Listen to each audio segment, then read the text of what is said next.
Aujourd'hui, lorsqu'on veut dire que quelqu'un a du caractère, on va aller plus sur une personne qui est sur les réseaux sociaux, qui parle très fort, une personne qui s'impose quand elle entre ici, peut-être que nous tous on est en train de...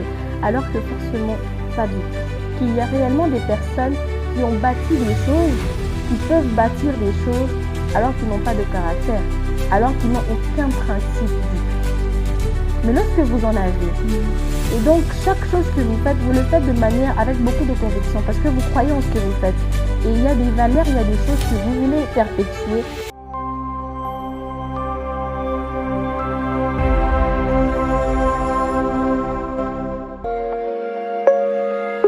Hello à tous, je suis très heureuse de vous retrouver dans ce nouveau numéro de Parlons à venir, l'émission qui donne la parole à ceux qui pensent, osent et bâtissent avec assurance leur bien-être, et cela dans tous les domaines. Votre plateforme d'expression et d'échange où les voix s'élèvent autour des thématiques de réflexion, d'inspiration, de l'engagement et aussi de motivation. Aujourd'hui, je reçois pour vous une invitée dont l'engagement contribue à la transformation et à l'épanouissement de nombreuses femmes. Conférencière, formatrice, elle accompagne des femmes dans le développement personnel, la confiance en soi et le leadership féminin. À travers sa structure Femmes en Mission, elle met en place des programmes pour aider les femmes à découvrir leur potentiel et à agir avec assurance. Alors, mesdames et messieurs, découvrez mon invité. Bonjour, Madame Sarah. Bonjour, Madame Sandra. Je suis très heureuse en tout cas de vous recevoir sur ces plateaux des Parlons à venir. C'est très réciproque. Avec votre agenda qui est vraiment chargé, mais quand même, vous avez accepté de m'honorer. Avec votre présence, je suis vraiment touchée, sincèrement. Je vous en prie, je suis très contente d'être là aussi. Merci beaucoup. Alors, je vous ai quand même présenté, mais certainement, il y a encore des choses que je n'ai peut-être pas citées. Est-ce que pourriez-vous vous présenter? Alors, je pense que vous aviez tout dit. Il faut dire que je suis Sarah Kissiou, comme vous l'avez si bien dit, et je suis passionnée par la prise des paroles en public. Je coordonne la structure Femmes en Mission qui s'occupe justement de l'accompagnement de la jeune femme. Et je crois que ça va aller. Je crois que c'est bon, voilà. Ça va aller, ça va aller en tout cas. Alors parlons, parce que vous avez dit que vous êtes passionnée de la prise des paroles en public. Et aujourd'hui, nous allons parler d'un sujet accessible, s'accepter, s'affirmer et réussir. Exactement. Le rôle du caractère. Alors, avant d'aller très loin, pouvez-vous parler de votre parcours, de l'accompagnement des femmes, parce que vous avez une structure de femmes. Oui. Exactement. Alors, j'ai une licence en droit. J'ai fait l'université protestante au Congo. Alors, arrivée en deuxième année, j'ai constaté, c'est vrai que la structure aujourd'hui, elle va vraiment dans l'optique de l'accompagnement. Mais à la base, elle est née d'un constat que j'ai fait autour, c'est qu'on n'avait pas forcément d'accompagnement lorsque l'on devait choisir une filière. Ça veut dire que, par exemple, j'ai fait commercial, j'ai fait, je ne sais, latin, philo, etc. Et que je dois choisir une filière pour l'université. Enfin, je ne suis pas accompagnée. Il n'y a personne pour me dire que non, tiens, Sarah, tu vois, toi, avec les potentiels que tu as, c'est mieux que tu fasses ça. Tu n'as pas besoin forcément de faire comme Sandra. Et je me suis rendu compte que de moins en moins, on avait de l'orientation alors que les besoins y étaient. Et c'est comme ça qu'on a fait le premier pas et qu'on a commencé. Et plus on avançait, plus je me rendais compte en fait que la plupart du temps, on avait beaucoup de potentiel, mais non seulement on n'était pas orienté, mais aussi on avait du mal parfois à découvrir parce que soit on manquait de confiance, comme vous l'avez si bien mentionné d'ailleurs à l'annonce, soit c'est simplement parce qu'on n'a pas eu quelqu'un qui pouvait nous tenir la main et nous dire voici ce que tu as et voici ce que tu peux faire. Et c'est vraiment né de là. Et c'est comme ça que justement la structure et dans nos programmes va naître en fait cette pensée de pouvoir accompagner, de pouvoir guider. Et ça, on l'a fait et on continue de le faire au travers des conférences, des ateliers et tout plein d'activités qu'on organise. Ben, pour ceux qui aimeraient bien voir un peu comment ça se passe, nous sommes sur Facebook, nous sommes également sur Instagram, Femmes en Mission, tout simplement. Alors, nous sommes dans une génération où la plupart de personnes ont des potentiels, mais ils ont du mal à s'accepter, s'affirmer. Alors, d'où vient en fait le problème? Parce que c'est partant d'un constat que je fais. Nous sommes entourés de bonnes personnes, certainement, et de coachs aussi. On a tellement de potentiel, tellement de capacités, de compétences, mais nous avons du mal à s'accepter? C'est quoi les problèmes? D'où viennent les problèmes en fait? Alors, je ne dirais pas forcément que ce soit seulement ça le problème, mais je ne veux énumérer qu'une seule chose. C'est que au jour d'aujourd'hui, comme vous l'avez dit, hein, on a beaucoup de gens qui parlent, les coachs, les gens autour de nous, il y a tellement d'émissions, il y a beaucoup de cadres, et finalement, la plupart du temps, on veut tout de suite devenir ce que l'on voit. Ça veut dire que quand je regarde quelqu'un à la télé ou quand je regarde même aujourd'hui les influenceurs, etc., on veut tout de suite devenir exactement les personnes que l'on est en train de voir. Et à des personnes, en voulant devenir l'autre, on s'oublie soi-même.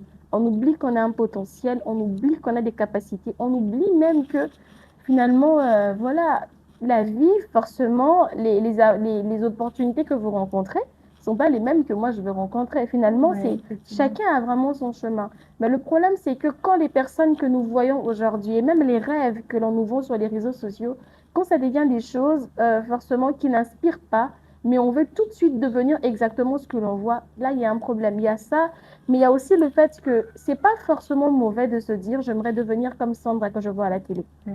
Mais le problème, c'est aussi de savoir que c'est un processus. On ne devient pas tout de suite. Ça prend du temps. C'est des choses qui vont être construites. Ça va venir avec le travail, etc. C'est comme aujourd'hui, vous présentez cette émission, mais ça n'a pas commencé juste comme ça. Vous avez eu le temps de travailler, etc. Mais la plupart du temps, on regarde, je vais être comme Sandra. Alors quand j'y arrive pas, qu'est-ce que je fais? Je commence à me plaindre sur mon sort. Mais Donc, on veut j'oublie. réussir, mais en brisant les étapes. Exactement, en brisant les étapes et en voulant ressembler aux autres alors qu'on n'est pas le même. Ouais. Chacun d'entre nous a justement sa vie, a ses opportunités et a ses challenges, tout Alors, qu'est-ce simplement. qui détruit la confiance en soi? Alors, la liste pourrait être exhaustive, mais je pense qu'il y a aussi le comparaison. Pour ne pas s'éloigner et rester dans ça. Il y a la comparaison. Il y a le fait que quand on est tout le temps en train de regarder vers l'autre, et ce que l'on veut tout de suite, c'est se dire pourquoi j'ai pas ce qu'elle a. Pourquoi ça n'arrive qu'à elle? Et c'est parmi les choses en fait qui viennent détruire la confiance parce que quand c'est l'autre que vous regardez, vous vous oubliez vous-même. Et vous avez l'impression que c'est l'autre qui existe, c'est l'autre qui a plus Et ça crée même d'opportunités. de la jalousie. Exactement. Il y a ça au fait. Il y a vraiment ce problème-là des comparaisons, de tout le temps vouloir... parce que justement, quand c'est vous que je regarde, c'est moi que j'oublie. Et donc là, j'ai l'impression que moi, je ne vaux plus rien. Pourquoi? Parce que tu Parce prends que l'image de l'autre en exactement, s'oubliant. exactement.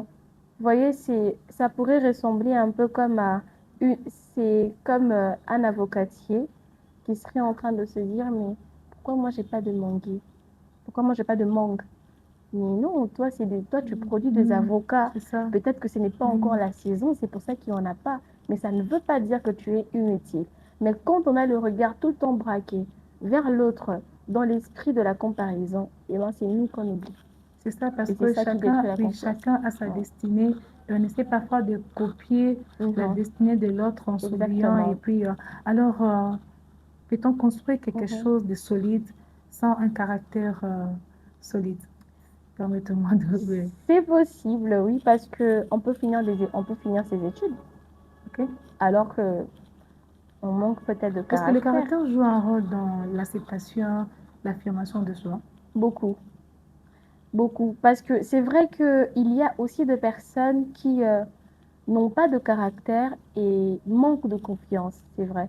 Mais en fait, la question ici, il faut commencer par poser d'abord un fondement. C'est quoi exactement d'abord le caractère ou avoir du caractère? Il faut commencer par là. Et on va pas aller dans les longues définitions. Mais ce que j'aimerais dire ici, c'est que le caractère, c'est beaucoup plus ce que vous êtes que ce que vous démontrez. Quand quelqu'un vous voit à la télé ou quand on voit des coachs aujourd'hui, on voit des personnes parler, on va se dire elle a du caractère. Mais le caractère, c'est beaucoup plus dans l'alignement que vous avez quand vous devez défendre vos principes. Est-ce que vous êtes lié quand il faut défendre vos principes, quand il faut défendre en fait c'est à quoi vous croyez vraiment. Par exemple, pour vous, vous croyez que pour réussir, il faut travailler dur. Mais vous arrivez à un milieu où les gens vous disent que non, ici, pour réussir, il faut par exemple corrompre. En ce moment-là, le caractère se manifeste de quelle manière?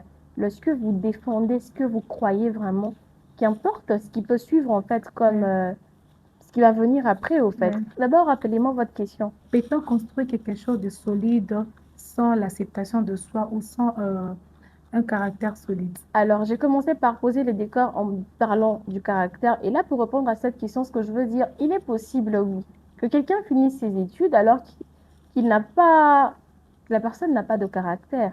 La personne n'a pas de principe, en fait. Ok. On a fait des études, toi et moi. On a Mhm. rencontré des personnes comme Oui. ça.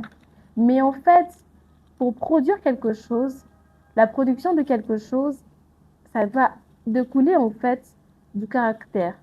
Là, je veux m'expliquer. Une personne, lorsque vous avez du caractère, par exemple, vous savez défendre vos valeurs. Vous savez dire ce que vous voulez. Et ce qui fait que lorsque vous produisez quelque chose, c'est le fruit de votre conviction. Ce n'est pas que quelque chose parce que c'est une saison qui exige. Les études, plusieurs d'entre nous, nous l'avons fait parce qu'on nous a dit en ce moment s'il fallait étudier. Ok. Par rapport à ce que vous dites, est-ce qu'il y a-t-il une différence entre avoir du caractère et de valeur? Est-ce que les deux jouent le même rôle? Lorsqu'on a du caractère, oui, on a des valeurs auxquelles on tient. Ok. Donc, on va dire que c'est la même chose.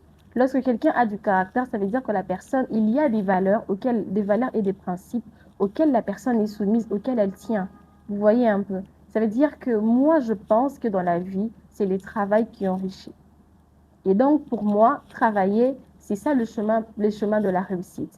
Et quand quelqu'un d'autre va imposer un autre système, je m'oppose parce que je sais que ce n'est pas exactement ça. C'est comme ça que j'étais en train de dire qu'il y a réellement des personnes qui ont bâti des choses, qui peuvent bâtir des choses alors qu'ils n'ont pas de caractère, alors qu'ils n'ont aucun principe du tout. Mais lorsque vous en avez, et donc chaque chose que vous le faites de manière avec beaucoup de conviction parce que vous croyez en ce que vous faites. Et il y a des valeurs, il y a des choses que vous voulez perpétuer, que vous voulez défendre. Par exemple, la notion du travail, vous vous dites que ça, j'aimerais bien que les générations qui vont venir après puissent croire en la culture du travail. C'est comme un héritage finalement que vous voulez léguer à ceux qui vont venir après. Ok. Vous êtes dans le domaine de prise de parole en public. Alors, pensez-vous que s'affirmer en public est une preuve de caractère? Pas du tout. Je répète avec ce que je disais tantôt, que aujourd'hui, lorsqu'on veut dire que quelqu'un a du caractère, on va aller plus sur une personne qui est sur les réseaux sociaux, qui parle très fort, une personne qui s'impose quand elle entre ici, peut-être que nous tous on est en train de... Alors que forcément, pas du tout.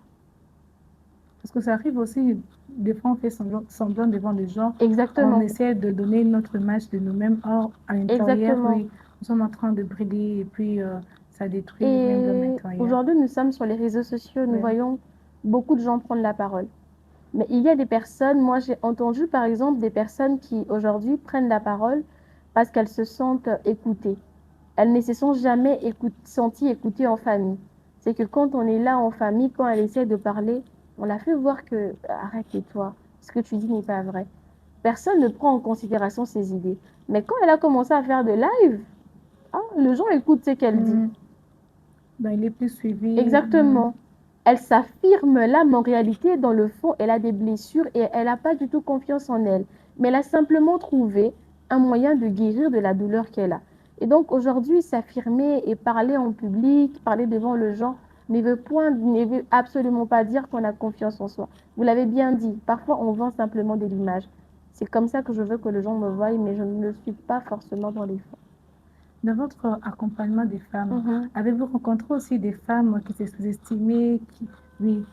Est-ce que vous pouvez donner un exemple d'une personne que vous avez suivie vraiment de près et aujourd'hui, elle peut peut-être s'affirmer, défendre ses valeurs publiquement?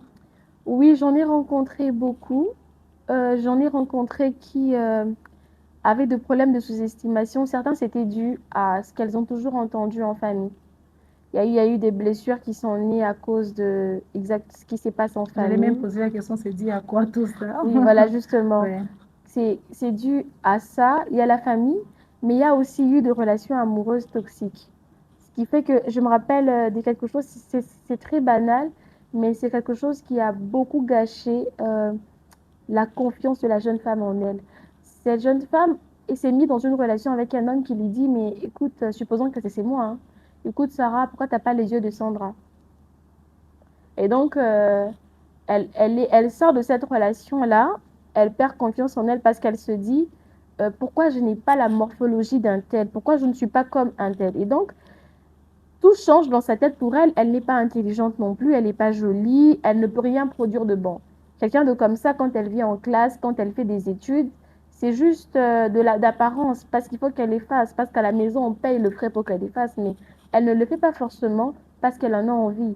Et d'autres cas, c'est des jeunes femmes qui ont parfois été méprisées en famille par leurs parents, Ok. au détriment de leurs frères. Mhm. Et il y en a aussi, malheureusement, qui ont connu, pardon, des abus. On a abusé d'elles. Oui, Et c'est donc, clair. tout ça, ça laisse... donc, la personne se dit, je n'en vaux plus la peine, en fait. Quelle autre personne pourrait m'accepter telle que je suis? Et en même temps, quand on a connu des situations comme ça, il y a malheureusement des forteresses et des choses auxquelles on commence à y penser nous-mêmes. Vous voyez, par exemple, Oui, connaître un abus Mhm. ne veut absolument pas dire que l'on ne peut rien produire dans la société. Pas Effectivement. du tout. Vous voyez? Et parfois, quand on a traversé ce genre de choses, on a juste besoin aussi d'un accompagnement et des personnes qui peuvent dire, écoute, tu peux te relever, écoute, ça peut aller.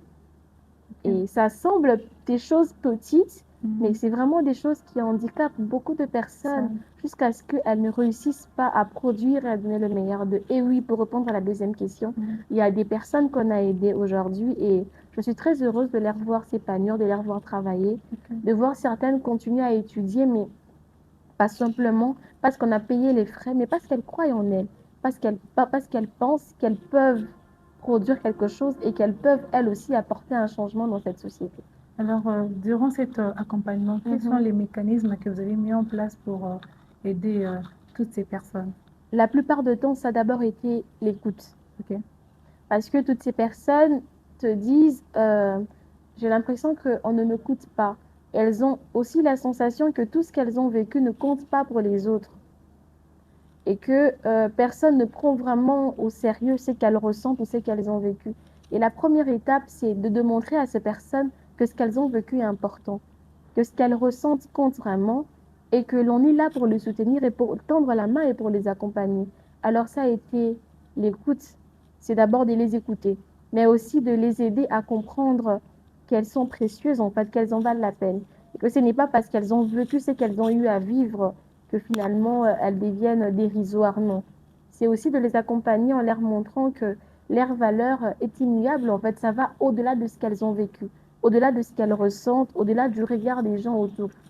Et vraiment, c'est comme ça, c'est beaucoup de temps d'échange, de temps d'accompagnement. Et même, il y a certaines à qui on met en contact avec des personnes qui ont peut-être traversé la même chose et qui ont surmonté et qui peuvent les accompagner pour qu'elles Avez-vous aussi comprennent que si déjà Sandra l'a vécu. traversé les mêmes choses? Alors, la sous-estimation, oui, j'avoue que oui. Oui, ça m'est arrivé de manquer confiance en Et moi. comment vous avez Oui. fait pour vous en sortir? Alors, je sais que Partagez un peu, oui. je sais que je vais paraître cliché, mais je dois dire la vérité. Ouais. Moi, en tout cas, je crois que l'antidote, ça a été Dieu. Ok. Si, je sais que plusieurs personnes vont dire, mais en tout cas, c'est la vérité. Ouais. L'antidote, ça a été Dieu parce que à un certain moment, je me rends compte que ça s'enchaîne, le manque de confiance, ça te met dans une position très inconfortable où tu es dépressive. Hmm. Et là, je me dis, mais si tu m'aimes réellement, là, j'ai envie d'expérimenter autre chose avec toi. Et c'est d'aller vers le Seigneur. Et c'est là, quand je rencontre simplement, je me sens aimée telle que je suis. Et je ressens qu'il a réellement quelque chose d'exceptionnel pour moi. Il a un plan que je ne comprends pas, que même mes parents ou les gens autour ne maîtrisent pas. Et c'est quand je lui fais confiance finalement que je vais me rendre compte que, tiens, Dieu avait quelque chose de très bon pour moi. En grandissant, par exemple, moi, j'avais des problèmes de peau. Je me rappelle, j'avais ce qu'on appelle, bon, je pense, des mycoses. Ok. Et, et ça m'a beaucoup dérangée. Je me rappelle même qu'à une époque, quand quelqu'un me saluait, je tournais ma main. Parce que je ne voulais pas que la personne me demande, finalement, c'est quoi ça? Ok. Je tournais ma main. Et une fois, d'ailleurs, je croise une jeune femme devant, je crois qu'à l'époque, je suis en première année. Oui, et là, elle me dit, mais non, en sixième année des humanités, elle me dit, mais achète, je ne la connais pas. Hmm. Je suis debout dans un arrêt, elle vient, elle me tapote l'épaule, elle me dit, mais achète l'épiderme. J'étais choquée, on ne se connaissait pas, elle ne savait pas ce que j'avais ni ce qui se passe. Mais ce qu'elle savait pas, c'est que j'avais déjà appliqué tout ce qu'il y avait d'herbe à la fin. Tout ce Ok. que vous savez qu'il y a d'herbe là à Kinshasa, j'avais déjà essayé. Ok. Et tout ça, oui, ça constituait pour moi, c'était lourd. Et oui, Donc, tu étais ça face au jugement contribuait, des autres, oui. exactement, et ça contribuait à un manque de confiance, à commencer à te dire, mais pourquoi ça m'arrive à moi? Et du coup, tu as envie de te supprimer alors que peut-être que toi, tu es appelé à parler devant le gens, tu vois, jusqu'à ce que finalement, au travers de ce contact avec le Seigneur, que je réussisse à comprendre que je suis plus qu'un corps, qu'il n'y avait pas que ça, au fait. Mais ça a été tout un processus quand même. Alors, pour ceux-là qui n'ont pas peut-être une relation intime, profonde avec le Seigneur, comment Mhm. s'en sortir? Parce que vous étiez Mm, peut-être, mm, mm. bon, pas seulement enfant de Dieu, mais dans un cadre chrétien et tout. Alors, Mhm. pour ceux-là qui n'ont peut-être pas un cadre Je chrétien, comprends. Mhm. Je veux dire qu'aujourd'hui, je sais que quelqu'un peut dire que moi j'ai un cadre chrétien, mais on me critique quand même à l'église. C'est compliqué parce que je sais qu'aujourd'hui, les milliers qui sont censés être saints sont maintenant de milieux aussi de beaucoup de jugements. Il faut se le effectivement, dire. oui. Moi, ce que je veux dire ici, je pense que c'est très important, cette relation avec Dieu, parce que finalement, c'est là que vous découvrez qui vous êtes réellement. C'est pas que de la motivation. C'est pas que des choses qui sont basées sur non, mais c'est des choses qui sont basées sur la vérité, sur qui vous êtes, sur votre réalité réelle en fait. Et donc, avoir cette relation, ça ne veut forcément pas dire être quelqu'un qui prie longuement, mais ça veut dire être une personne qui reconnaît que j'ai un problème et que Dieu est la seule solution que j'ai. Si tu es la seule solution que j'ai pour entrer dans cet endroit, eh ben, je vais Oui, m'humilier, je viendrai vers toi. Même effectivement. si on n'est pas proche, je vais te supplier. Et c'est simplement ça qu'il faut faire. C'est aller vers la personne qui a la solution, mais c'est aussi de parler autour de vous. Il y a forcément quelqu'un de bien autour qui peut vous écouter et vous donner un conseil, pardon, excusez-moi, qui peut vous donner un conseil, qui peut donner un éclaircissement, qui Ok. peut dire exactement ce qu'il faut faire et de quelle manière il faut le faire. Vous voyez? Mais aussi, moi, surtout, ce que j'encouragerais, c'est de parler. Ne gardez pas ce que vous vivez pour vous. Parlez. Il y a forcément quelqu'un autour qui va pouvoir vous tendre la main et vous dire exactement ce qu'il faut faire et ce qu'il ne faut pas faire. Parlons de l'accompagnement des femmes. Mhm. Quel a été votre plus grand défi personnel dans ce domaine? C'est déjà que la personne s'ouvre. Ok. Parfois, on a des personnes qui sont, j'allais dire, malades, mais vraiment pas au premier sens. Ça veut dire qu'ils vont pas bien simplement. Des personnes qui traversent de problèmes de manque de confiance, des dépressions par exemple, etc. Mais pour venir se confier à toi, même si tu as la solution, c'est très difficile. On est dans un environnement où quand on a des problèmes émotionnels ou psychologiques comme ça, on n'a pas tendance à aller voir quelqu'un ou même à voir un médecin pour dire j'ai tel problème. Alors c'est ça le premier défi, C'est ça, ouais. réussir à ce que la personne s'ouvre, à ce que la personne se dise si je parle, peut-être que Sarah le dira à tout le monde. Est-ce qu'elle me comprendra? Et finalement, mais quand elle parle, elle se rend compte que tiens, je portais sur moi un grand poids. Là, je me sens beaucoup plus légère parce que j'ai parlé. Alors la première difficulté, c'est celle-là. Ok. Que les personnes se disent, je peux m'ouvrir, en fait, j'ai besoin d'aide. Même quand vous sentez qu'elle a besoin d'aide, ben, elle ne vous le dit pas. Mais c'est en ayant gagné sa confiance que la personne vous dit, pourtant vous voulez dire, mais tant vous voulez dire comme un médecin. Mais pourquoi vous Mais avez pourquoi, attendu oui. les stades finaux? Il C'est fallait ça. parler depuis, mais Mm. je n'avais pas le courage de le faire. C'est Ok. ça c'est ça aussi l'un de grands challenges que l'on rencontre finalement dans l'accompagnement de femmes. Ok. Parlons du caractère pour finir. Mhm, Alors, comment développer, par où commencer pour mhm. développer le caractère? J'aime beaucoup une citation française qui dit l'habitude est une seconde nature. Ça veut dire que ce que vous faites aujourd'hui, demain, après-demain, finalement, ça devient vous. Aujourd'hui, si on rentre chez vous à la maison et qu'on dit parlez-vous de Sandra, vous verrez que les gens parleraient plus des habitudes que vous avez. À la Mukakanatongo, elle fait ceci, elle débarrasse, elle va au travail. Ça veut dire que ce que vous faites chaque jour, ça devient finalement une seconde nature. Et donc, pour développer certaines choses, on a simplement besoin de commencer à poser certaines actions chaque jour. Les petites actions que l'on fait au quotidien sont celles qui nous transforment. Et il faut être suffisamment vrai avec soi-même, se dire, tiens Sarah, qu'est-ce que tu as besoin d'améliorer ou de changer. Par exemple, je me dis, j'ai besoin de devenir beaucoup plus disciplinée pour atteindre mes objectifs, ou je manque de confiance en moi. Peut-être que mon problème à moi, c'est je manque de confiance. Pourquoi? Peut-être parce que je me dis, je parle pas bien. À la place de I, j'ai dit A.